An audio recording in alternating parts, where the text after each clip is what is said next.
What do you lean on? Not talking about that kind of lean. I'm talking about where you put your confidence to get you through the day.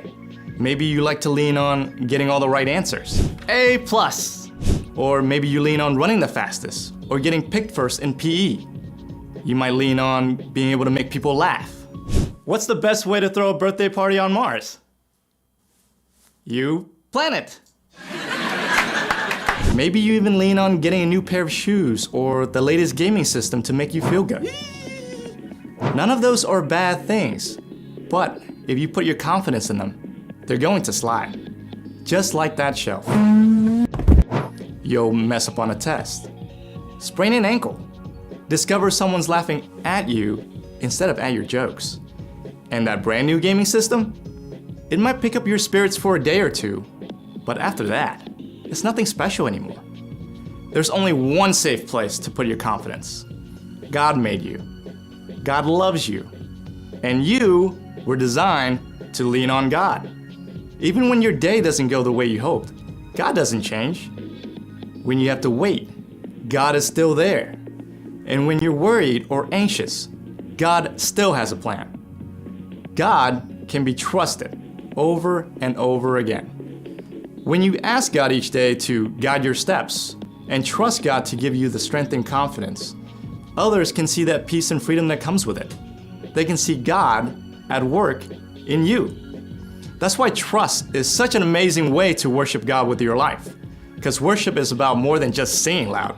It's all about living loud.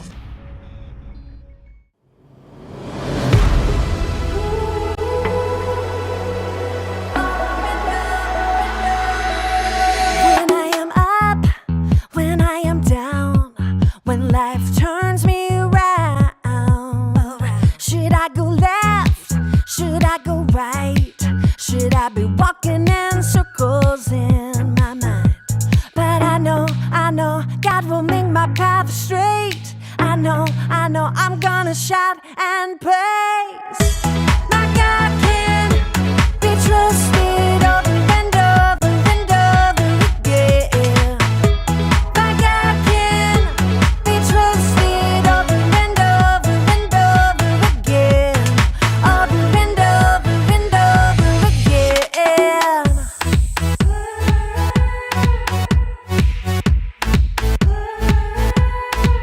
When I am up, when I am down, when life turns me around, should I go left? Should I go right? Should I be walking in circles in my mind? But I know God will make my path straight. I know I'm gonna shout and praise. My God can be trusted over and over and over again. My God can be trusted over and over and over again. Over and over and over again. I'm confident. My God can. I'm confident. My God can. I know.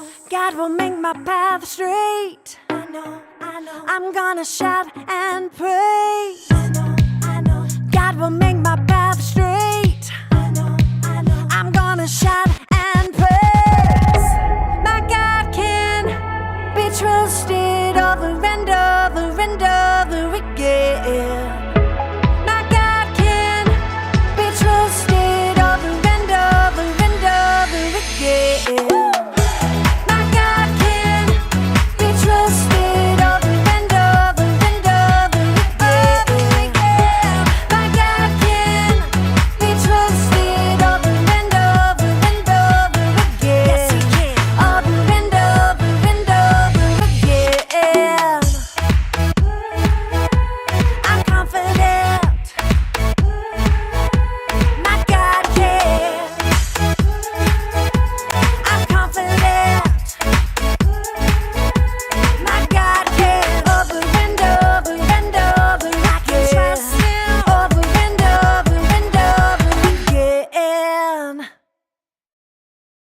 Welcome to Story Lab. This week, we're talking about trust, while we also take a look at a story of a couple who may win the award for the oldest new parents ever.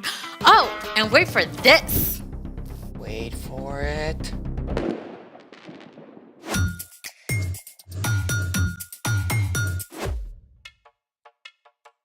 Hey, I'm Amaya. And I'm Zeke. And this week, we're talking about trust, which is putting your confidence on someone you can depend on. But how do you know who you can depend on? Well, I think the best way is to look up. What do you see? The ceiling? No, imagine that we're outside. The clouds. Okay, imagine that we're outside and it's nighttime. The stars. Yeah, all those points of light way out into space. Constellations and galaxies, each one filled with more brilliant, burning stars than we can imagine. And every single one points to God. I mean, God made all that out of nothing. It definitely makes me want to trust God. How many stars are there in the universe?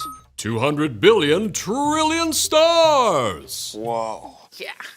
The sky was so amazing last night. I just have to take a picture for you. Look. Ooh, you have seriously got to upgrade. I know. I just couldn't capture it. So I looked up some pictures taken by the Hubble telescope instead. The Hubble Space Telescope has been orbiting the Earth for more than 30 years. It's about the size of a school bus and travels at 17,000 miles an hour, circling the Earth every 97 minutes. Check out this image from the Hubble. Whoa. This is the Prawn Nebula. It is 6,000 light years away. Stars are actually formed there, so the Prawn Nebula is like a nursery for baby stars. Mind blown. Whoa, wait. I know this one. It's the Veil Nebula. It's a leftover from a supernova that exploded like 20,000 years ago. Yeah, and check that one out.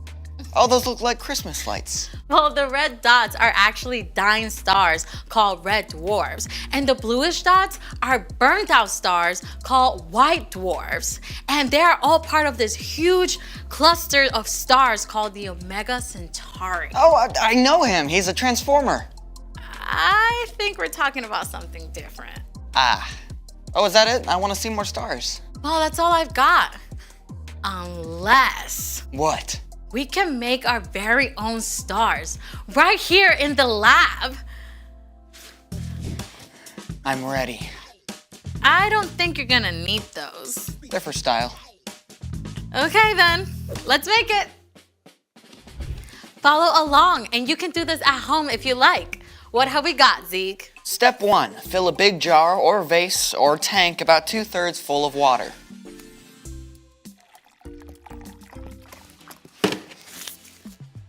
Step 2, pour oil into a small bowl. Or 2, or 3.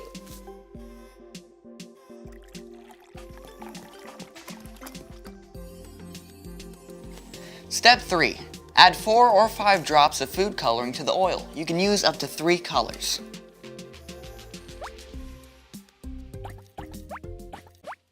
Step 4, whisk the food coloring with the oil.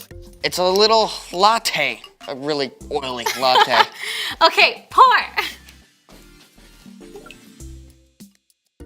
Wait for it. Whoa, our very own shooting stars. Oh, can we see that again? Oil is less dense than water and floats on top. Food coloring is water-based and mixes with water. Once the oil is added to water, the heavier food coloring sinks down.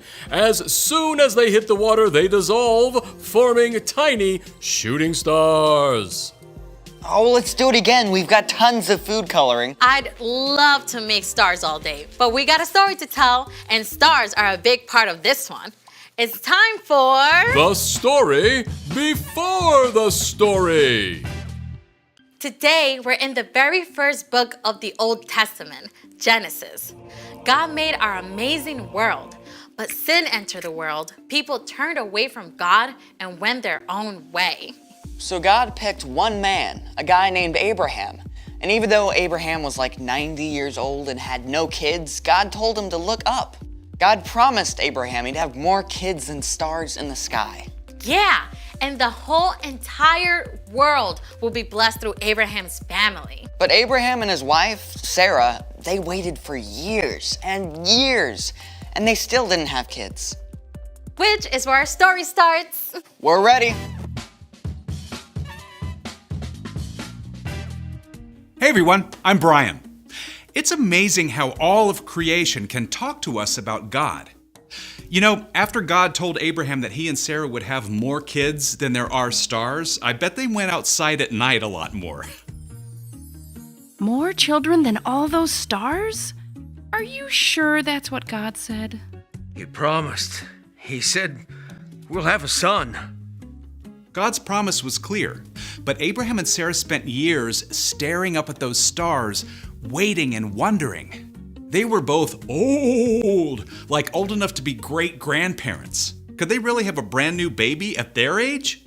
But at last, one day when Abraham was 99 years old, God met with him again. It was the very hottest part of the day, and Abraham was sitting in the shade of his tent when he saw 3 strangers approaching. Abraham knew right away they were visitors from heaven. He went to greet them and bowed low to show them honor. My Lord, if you are pleased with me, don't pass me by. Let me get some water so you can wash your feet and rest under this tree. Let me get you some food to give you strength, and then you can go on your way. All right, do as you say. Now, making a fancy meal back then was a lot more than just heating something up in the microwave. Abraham found Sarah in the tent and asked her to bake bread. And then he picked the best calf from his herd and asked a servant to prepare it. Here is some stew and a fresh loaf. My wife makes the best bread in the whole land. Where is your wife, Sarah? Over there in the tent. Now, you had better bet that Sarah was listening in on this conversation. I mean, here are 3 strangers out of nowhere who Abraham believes are from God. I mean, she definitely wanted to know what was up. I will surely return to you about this time next year. Your wife, Sarah, will have a son. Now? After all this time? I'm worn out, and my husband is old. Can I really know the joy of having a baby? The Lord knew exactly what Sarah thought and said to Abraham, Why did Sarah laugh? Is anything too hard for me? I will return to you at the appointed time next year. Sarah will have a son. I didn't laugh. Yes, you laughed. Oof. Sarah seriously got called out there, but God wasn't angry with her. God was gracious to Sarah, and Sarah did become pregnant, and after some time, she gave birth to a baby boy. God has given me laughter. Actually, everyone who hears about this is going to laugh along with us.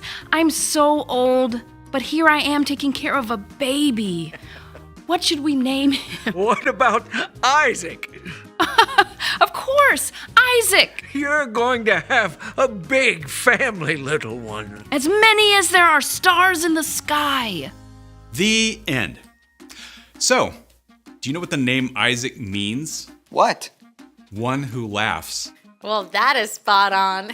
Can you imagine how it felt for Abraham and Sarah to wait all those years? I have a hard time just waiting for the microwave popcorn to finish. I know, right? Waiting can be hard. But here's the awesome thing. God is always trustworthy.